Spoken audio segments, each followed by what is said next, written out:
Doctor Sai, నేను different question అడుగుతా ఉన్నా మిమ్మల్ని. How important is it for a pastor to study? ఒక పాస్టర్ ఒక క్రమబద్ధమైన ఎడ్యుకేషన్ గుండా వెళ్ళడం ఎంత అవసరం అంటారు? So being an educator right now, మీరు ఎడ్యుకేషన్ యొక్క కీ రోల్ని ఎలా చూస్తారు? Whether it is secular and then theological ఎడ్యుకేషన్కి ఎట్లా ఉపయోగపడతాయని మీరు అనుకుంటా ఉన్నారు? యా చాలా మంచి ప్రశ్న బ్రదర్ టీమ్. సో ఇందాకడ జఫన్ అన్న రాజశేఖర్ అన్న ఎవరో మెన్షన్ చేశారు, రాజశేఖర్ అన్న అనుకుంటే మెన్షన్ చేశారు. సో ఒక ఇంజనీర్ అవ్వాలంటే ఇంజనీరింగ్ కోర్స్ చేస్తాడు, ఒక డాక్టర్ అవ్వాలంటే డాక్టర్ కోర్స్ చేస్తాడు.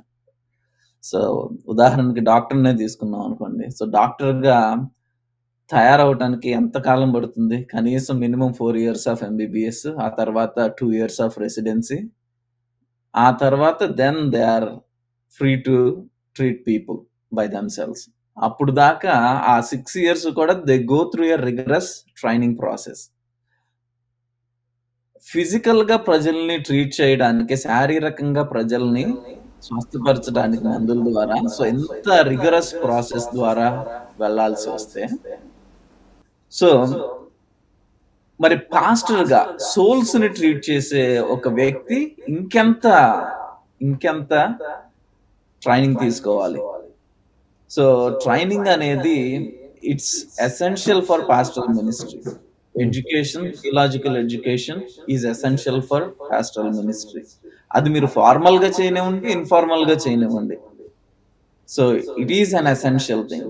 ఎందుకంటే సో ఈ రోజున చాలా ఛాలెంజెస్ క్రిస్టియానిటీకి వస్తున్నాయి. బయట వెళ్ళి సువార్త ప్రకటించాలంటే సో రెడీగా ఉన్నారు చాలా మంది ఎక్స్ట్రీమిస్ట్ గ్రూప్స్, మిమ్మల్ని రకరకాలైన చిక్కు ప్రశ్నలు వేసి మిమ్మల్ని చిక్కుల్లో పడేయటానికి. సో అదే విధంగా ఈ మారుతున్న జనరేషన్స్ లో, మారుతున్న ట్రెండ్స్ లో ఎన్నో ప్రశ్నలు తలెత్తుతూ ఉన్నాయి, కొత్త ప్రశ్నలు. సో వాటిని ఆన్సర్ చేయడానికి you need to be able. So అది థియలాజికల్ ఎడ్యుకేషన్ ఇస్తూ ఉంటుంది. సో అదే విధంగా comprehensive understanding of the ministry, అలాగే different aspects of the ministry, ఇవన్నీ కూడా ఎడ్యుకేషన్ లో కవర్ అవుతాయి. సో ఇప్పుడు పాస్టరల్ మినిస్ట్రీ అంటే కేవలం పుల్పిట్ మినిస్ట్రీ మాత్రమే కాదు, కేవలం ప్రసంగించడం మాత్రమే కాదు, ప్రజల బాగోగులు చూడటం. So you need to learn pastoral care also, you need to learn counselling also.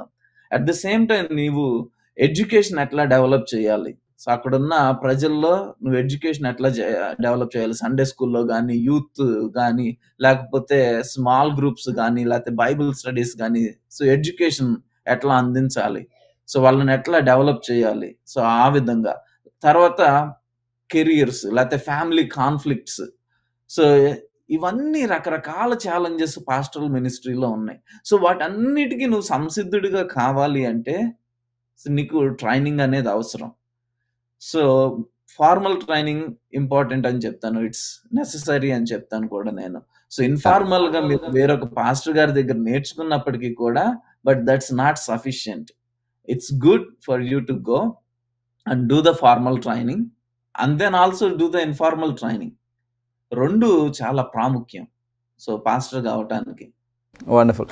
అయితే చాలామంది లేవనెత్తే ప్రశ్న ఏంటంటే, ఇది వరకు చదువు లేని వాళ్ళు, ఇలా థియలాజికల్ ఎడ్యుకేషన్ లేని వాళ్ళు గొప్ప సేవ చేయలేదా, వాళ్ళందరూ మీలాగా ట్రైనింగ్ చేసే సేవ చేశారా అనేది ఒక ఆర్గ్యుమెంట్. అయితే రెండో ఆర్గ్యుమెంట్ ఏంటంటే, డాక్టర్లు వాళ్ళు అంటే వాళ్ళు నేర్చుకుని చేయాలి, కానీ ఇక్కడ పరిశుద్ధాత్ముడు సాయం చేస్తాడు, you just Neel down and pray and God will help అన్న ఆర్గ్యుమెంట్ ఉంది.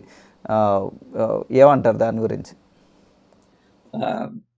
సో తప్పకుండా చాలా మంచి ప్రశ్న బ్రదర్. సో ఇప్పుడు 1 యోహానులో చెప్తారు దేవుని అభిషేకం మిమ్మల్ని నడిపిస్తూ ఉంది అని. సో అది ఎవరికి రాశారు? కేవలం పాస్టర్లకు మాత్రమే రాశారు ఆ లైన్? 1 యోహాను ఎవరికి రాశారు? విశ్వాసులందరికీ రాశారు. సో మీరు ఆ ఒక్క లైన్ ని తీసుకుని, 1 యోహానులో చెప్పబడిన ఆ ఒక్క లైన్ ని తీసుకుని, సో మీరు ఇది పాస్టర్లకే, ఇదిగో మీరు పాస్టర్ల ట్రైనింగ్ చెయ్యక్కర్లేదు అని చెప్తే మీరు దేవుని వాక్యాన్ని పూర్తిగా చదవటం లేదు. పౌలు చెప్పాడు మీరు సంసిద్ధులుగా ఉండాలని చెప్పి. సో 1 పేతురు 2 పేతురు 3:15లో చెప్పాడు. So you need to be prepared to give an answer, give an account for the faith you hold.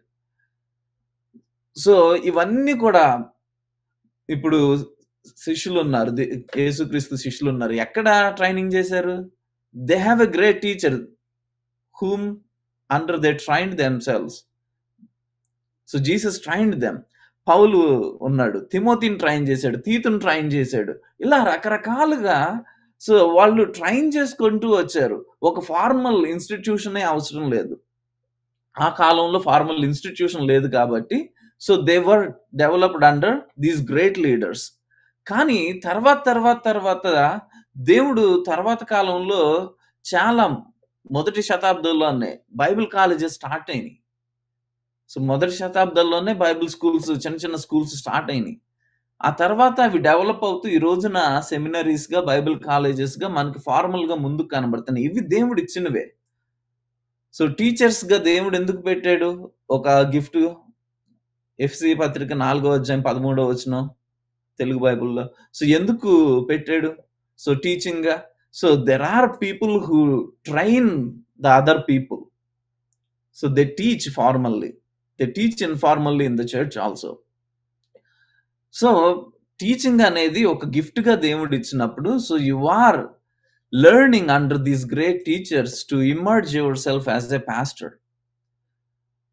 So ఒక వచనాన్ని తీసుకుని అది కేవలం పాస్టర్లకే చెప్పారన్నట్టు దాన్ని చూసి మిగతా వచనాలన్నిటినీ కూడా కప్పిపెట్టేసి ఇక ట్రైనింగ్ అవసరం లేదు అంటే అది it's not a right thing. అది సంపూర్ణ అండర్స్టాండింగ్ కాదు.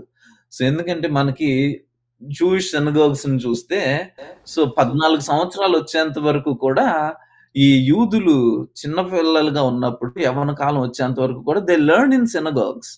సునగోగుల్లో నేర్చుకునేవాళ్ళు 14 సంవత్సరాలు వచ్చేంత వరకు కూడా. They have a formal institution from childhood. ఇది కేవలం ఇన్ఫార్మల్ది కాదు, ఇది ఫార్మల్ది.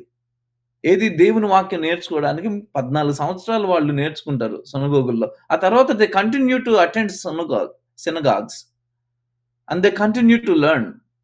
సో అదే విధంగా ఇక్కడ కూడా సో రబ్బనిక్ స్కూల్స్ ఉన్నాయి. సో రబ్బాయిస్ ఎట్లా అయ్యారు? ఈ సునగోగుల్లో రబ్బాయిలుగా అవ్వాలంటే they have rabbinic schools. They were trained. Wow, thank you. I know దీనిపైన ఒక డిస్కషన్ పెట్టచ్చు, కానీ విల్ ర్యాప్ ఇట్ అప్. ఒక చిన్న follow up question maybe Rajasekhar గారిని అడుగుతాను. అదేంటంటే ఫార్మల్ ఎడ్యుకేషన్, ఇన్ఫార్మల్ ఎడ్యుకేషన్ రెండు ఉన్నాయి. డిబేట్ ఎప్పటికీ కొనసాగుతూనే ఉంటుంది. ఫార్మల్ అవసరం లేదా, ఇన్ఫార్మల్ సరిపోద్దా అనేది. ఒకవేళ ఫార్మల్గా ఎడ్యుకేషన్ అంటే ఒక ఇన్స్టిట్యూషన్కి వెళ్ళి చదువుకునే అవకాశం దొరకని వాళ్ళు సెల్ఫ్ స్టడీ అయినా చేసుకోవాల్సిన అవసరం ఉందా, లేదా వాళ్ళని వాళ్ళు ఎక్విప్ చేసుకోవడానికి ఆలోచన చేయాలా, లేకపోతే ఓన్లీ నియాలజీ అని అంటారు కదా, అంటే ఇంకా చదివేది ఏమీ లేదు అని చెప్పాలా, లేకపోతే వాట్ వుడ్ యూ సే? ఇన్ఫార్మల్గా ఫార్మల్గా ఇన్స్టిట్యూషన్కి వెళ్ళి చదువుకోలేని పక్షాన ఆ పాస్టర్ గారు ఏం చేయాలి? ఇప్పుడు పరిస్థితి ఉన్నప్పుడు ఈ ప్రజెంట్ జనరేషన్లో ఆన్లైన్ ఉంది.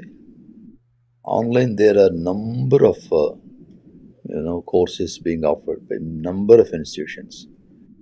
ఏ సేవకుడైనా ఎక్కడ అయినా కానీ you cannot be self trained. Self trained is a very dangerous thing. You need to be trained by somebody under some entity. ఏదో ఒక దాని కింద సిద్ధపరచబడాలి. That is what we see in the Bible.